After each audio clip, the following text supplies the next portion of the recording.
ומי שזכתה יחד עם ליאת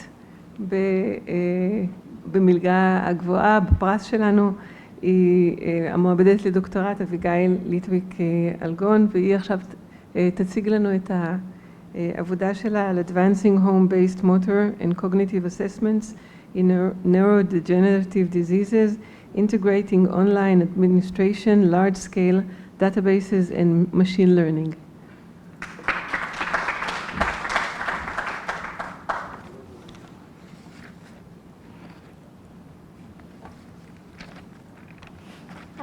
Thank you very much. Thank you so much to the Cuenca Institute and to the committee. I'm Avigail. My advisor is Dr. William Saban. And as I was said, shall look at it. I'll be talking about advancing home-based motor and cognitive assessments in neurodegenerative diseases, integrating online administration, large-scale databases, and machine learning. As the global population increases, there's an increase in prevalence of neurodegenerative conditions. Two such conditions are Parkinson's and ataxia. Parkinson's is a most prevalent motor neurodegenerative condition. And what the two that have in common is that they both present with both motor and cognitive symptoms that significantly impact the quality of life. And yet, most testing is done in person, which poses problems in terms of accessibility and scalability. As we mentioned, people with Parkinson's and with ataxia come with motor impairments frequently that may hinder their ability to get to doctors, to get to university clinics. And also, this testing is mostly done by experts, and expert waiting lists are very, very, very long. This is particularly true in rural areas where wait times to experts can be several months. And yet, we know that accessible and accurate assessments are critical to detect cognitive impairments, both in people with Parkinson's and in ataxia. And one way to approach this problem is to leverage the internet. My main research objective was to develop and validate remote motor and cognitive assessment tools for people with Parkinson's and ataxia by using the internet, large-scale databases, and machine learning. So the first stage is motor testing. And the stage we aim to develop and measure the feasibility and validity of video conference-based motor evaluation. The first step is to adapt them. The motor test for Parkinson's is the MDS-UPDRS-3, and for ataxia, it's the SARA. And there are elements in it that are not necessarily easy to translate to for virtual setting. But we tried to overcome those issues like gait and so on. And in addition, and critically, our tests are assessed by research assistants and not by experts, which allows for accessibility and scalability, and then wait times are much lower. The second stage is to evaluate on people with Parkinson's and ataxia. And finally, to assess the validity. For Parkinson's, we compared our online database with a large-scale database, the Parkinson's Progression Marker Index, or the PPMI. It consists of over 10,000 data points of people with Parkinson's. They were assessed internationally by experts. And what we want to do is utilize machine learning models to compare our administration with their administration.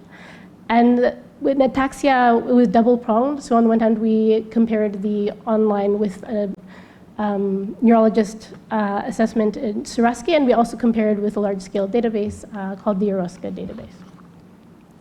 So the preliminary results for Parkinson's, we recruited 145 people with Parkinson's in over 70 geographical locations, primarily the United States and Israel. And what we found is we took 19 features that was common to both the PPMI and our database, so age and disease duration.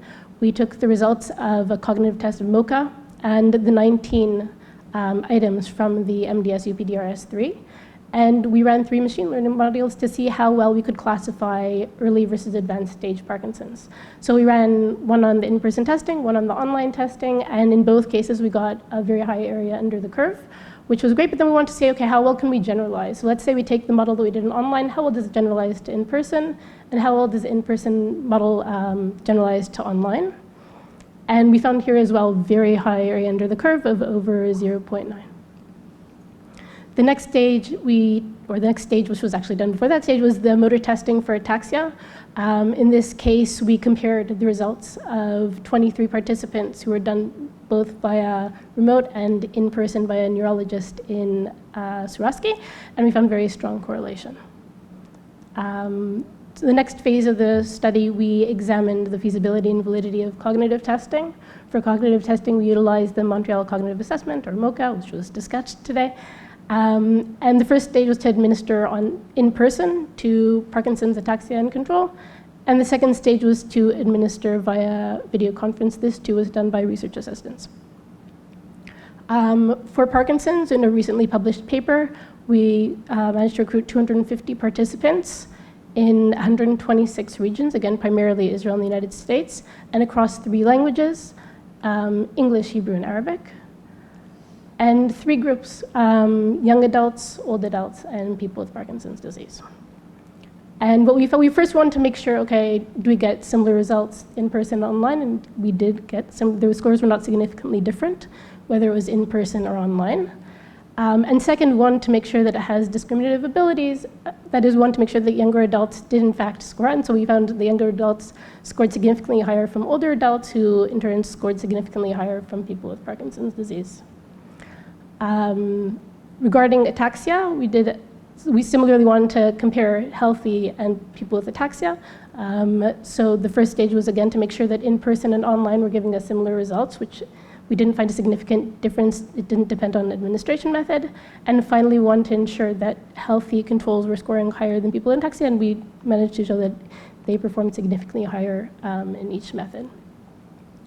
So thus far, we found that remote motor testing is feasible in Parkinson and valid in ataxia, and remote cognitive testing was valid in both Parkinson and ataxia.